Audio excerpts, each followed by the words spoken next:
2017 was here and 2018 was here.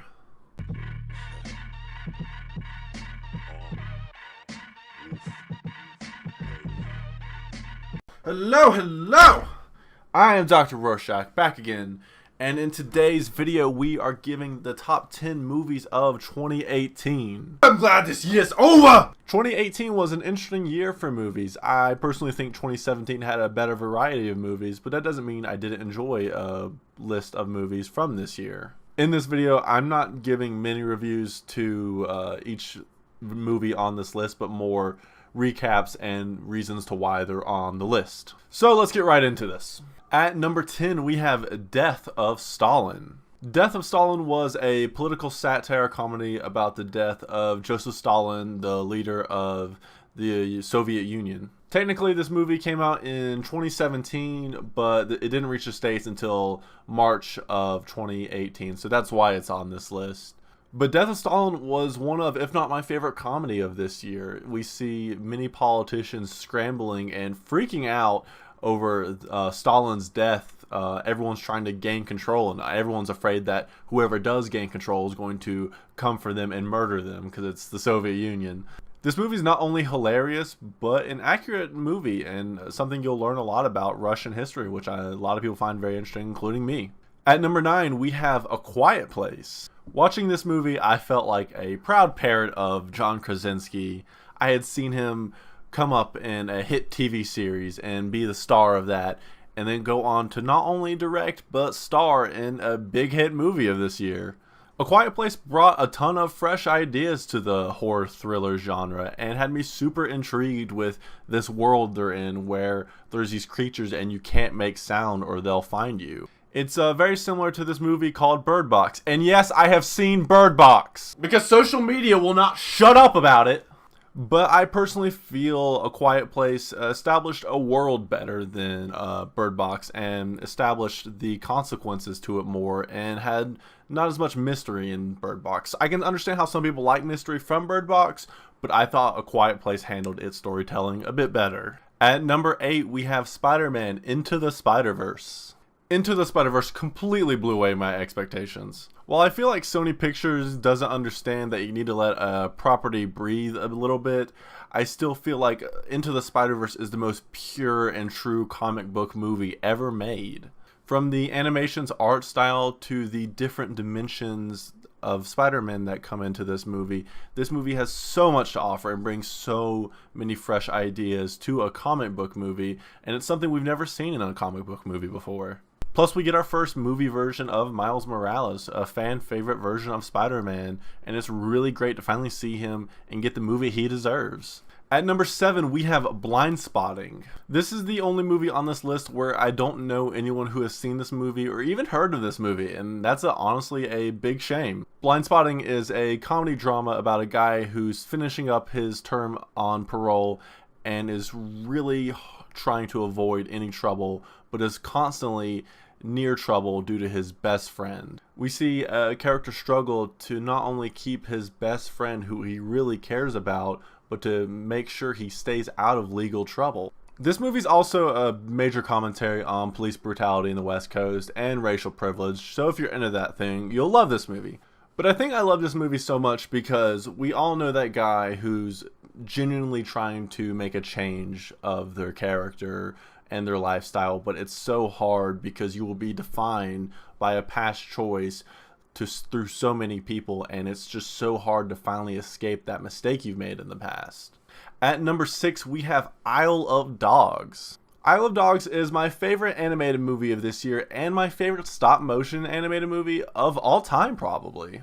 This movie has a phenomenal cast in it and beautiful detailed textures and characters in this movie. It's a beautifully animated movie.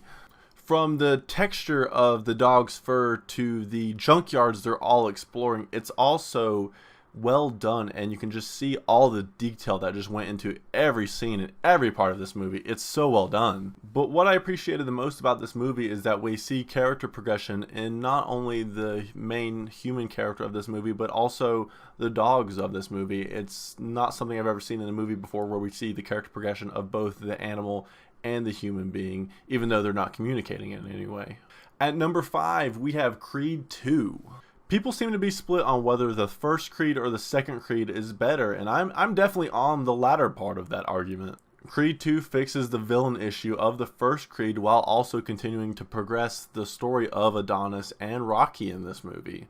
This movie also had some of the Rocky franchise's best fight choreography ever, and I loved the fights of this movie. This definitely does need to be the last one of these movies, though. Creed does not need to fight Clubber Lang's son, Stallone.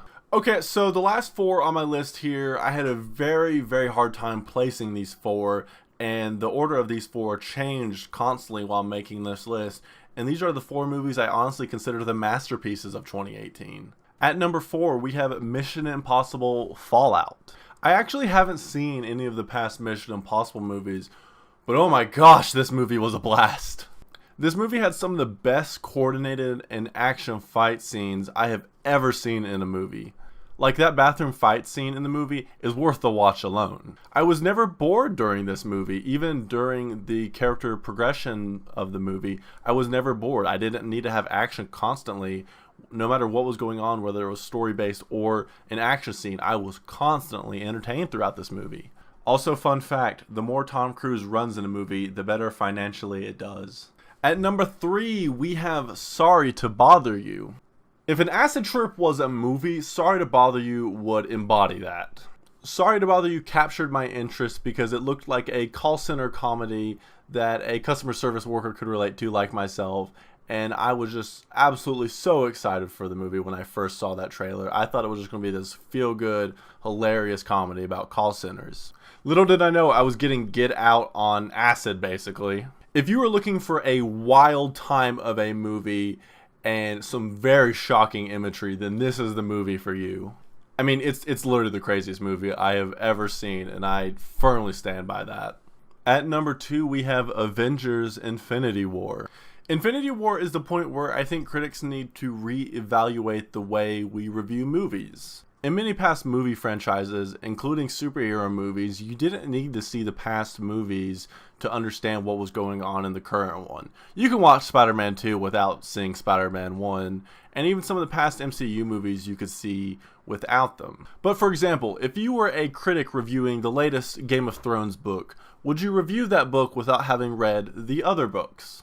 This is why I think for any critic it's unfair to review this movie and give it a poor response without having seen the other movie, because a lot of critics found this movie confusing.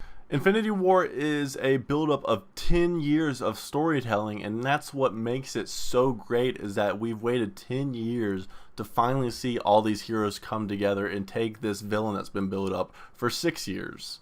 This movie also had a lot of ambition to end the way it did. It didn't please every moviegoer, but I think what they did was really ambitious, and it's just making me even more excited for Avengers 4 next year. And here we are, the top movie of 2018. My top movie of 2018 is Upgrade. Yes, I put Upgrade over Avengers. Don't comment that.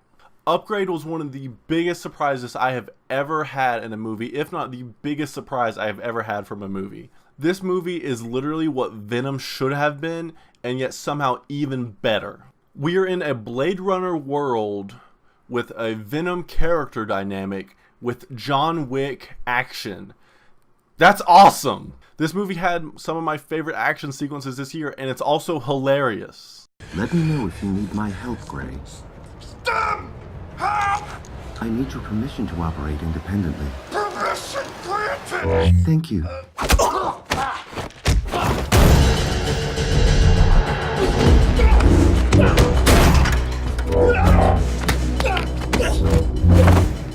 This movie has phenomenal action in it, very great dark humor in it, and very good visuals and world building into it. I love this movie, and it is my top movie of 2018. Blumhouse going back to back on my movie of the years. Look at you. So that is my top 10 movies of 2018. Honorable mentions go to Black Panther, Aquaman, and Hereditary. I have high hopes for 2019, and I honestly think it'll be one of the biggest years in cinematic history. Tell me down in the comments below what your favorite movies of 2018 was. And that's all I have for today. As usual, I am Dr. Rorschach. Thank you for listening for me talk, and have a great day.